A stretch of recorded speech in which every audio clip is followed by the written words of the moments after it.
Alright, Darksiders, how is everybody? Welcome. This is your first time to Darkside Reviews. My name is Al, and we are talking The Boys today. Episode 6, Season 2, and this episode was crazy. So I said last week that was my favorite episode. I take it back, this week is my favorite episode, but there's some things going on here that don't make sense, you guys.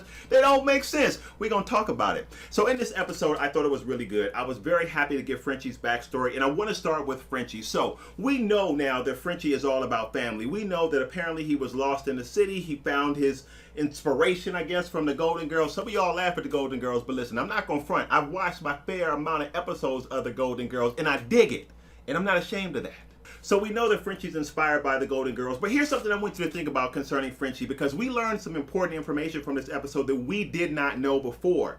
So now we know that really the whole reason, or the way that Frenchie got involved with the boys, is that he was basically being blackmailed by Mallory. Now, what we don't think about in this episode is that Frenchie really was placed between a rock and a hard place, because what we have to understand is that Mallory said, unless you help me, these folks over here that are your family, this family that you built, these folks that you love, they're going to be in trouble. So you're going to do this, or these folks, I say they were over here, these folks over here are going to be in trouble. So Frenchie had to do it. But then we also know that Frenchie was given that task of following Lamplighter, right? She said, don't let him out of your sight. So she's following Lamplighter, but then he gets this call from his family, and he goes to help his family and lets Lamplighter do his thing. And we find out during that time that he was gone, Lamplighter kills Mallory's kids. Now, here's the thing. Like, didn't he have to do that? Didn't he have to go help his family?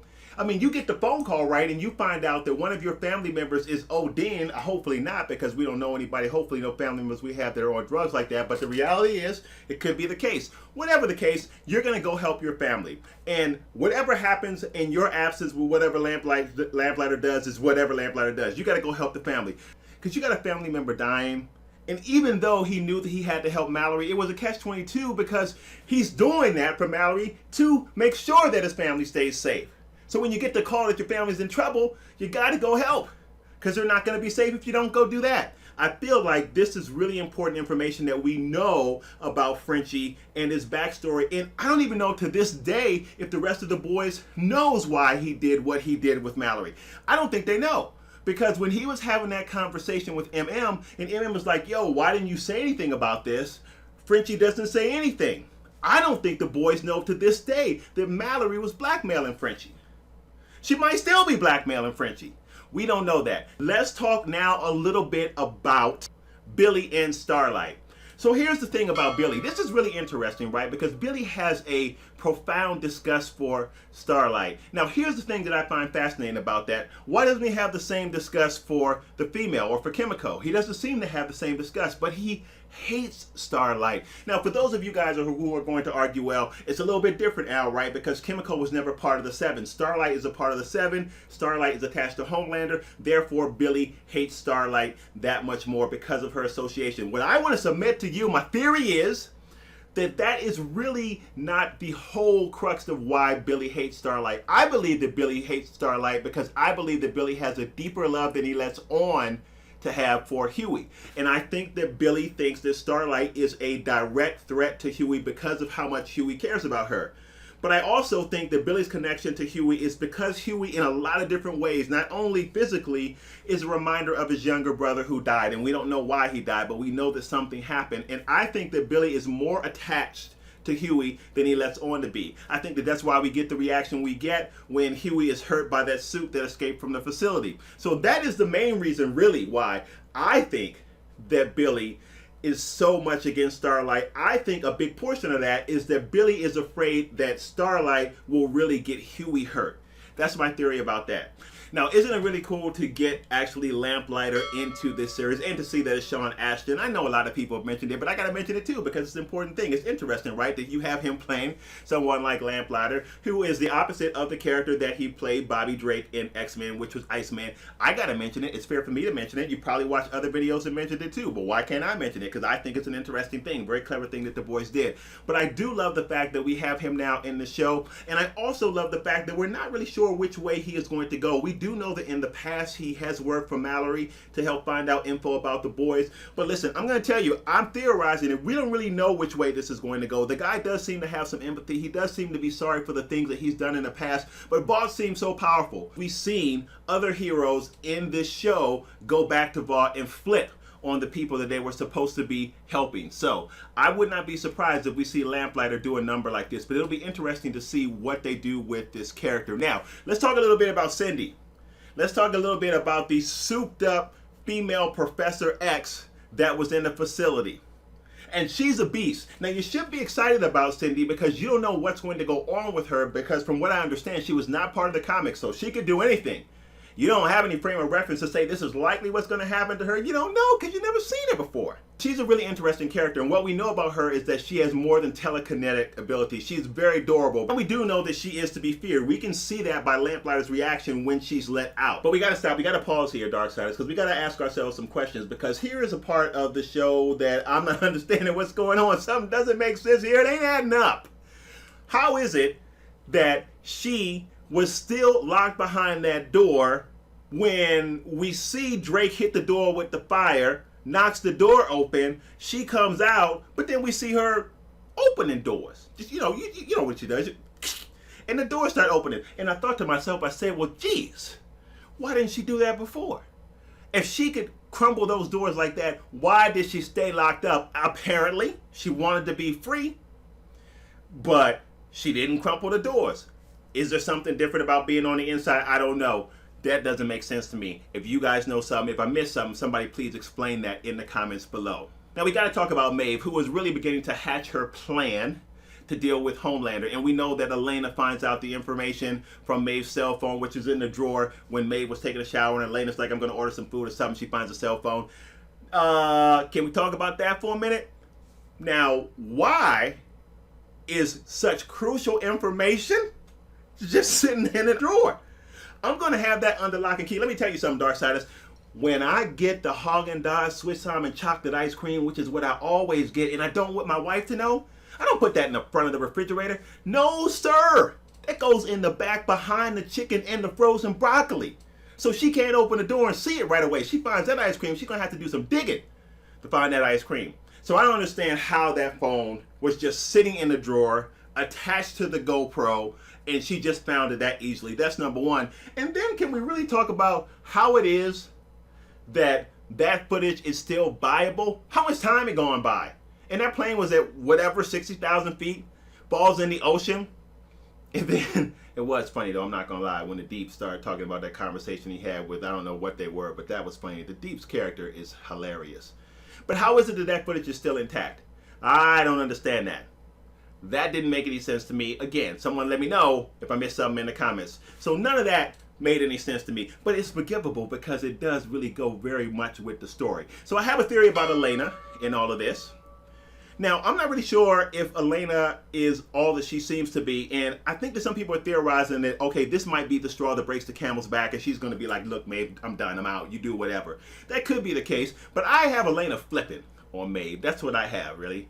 I have Elena actually going to Vought and flipping on Maeve. We'll see if that happens. Because one thing that we know from Maeve at this point is that she used to have, or she seemed to have some semblance of regret about her actions, but she's really too far in. She's in too deep. I mean, we see that with her chilling on the couch as she's watching a commercial about her new candy bar. Maeve is too far gone, and I believe that she is regretful of some of the stuff that she wanted to do, but she cannot get out of the machine. How many of us are that way, though? Before we wag the finger in judgment, how many of us are caught up by a number of different things in our lives that we really would rather not do, but we're so caught up for whatever reason? It could be that job you hate, but you won't leave it because you love the money. It could be a number of different things. So before we get on Maeve too much, I think she's caught up. And I think it's a foolish scheme anyway. How many of you Darksiders think that she's going to pull this off? Do you think that Maeve is really going to be able to blackmail Homelander and not come out unscathed? Does she not know that the man is nuts? You know that, Maeve. He's nuts. He might snap your neck during the middle of the conversation with you even threatening to blackmail him. So I don't know why you think that would work. If she tries this, she's dead.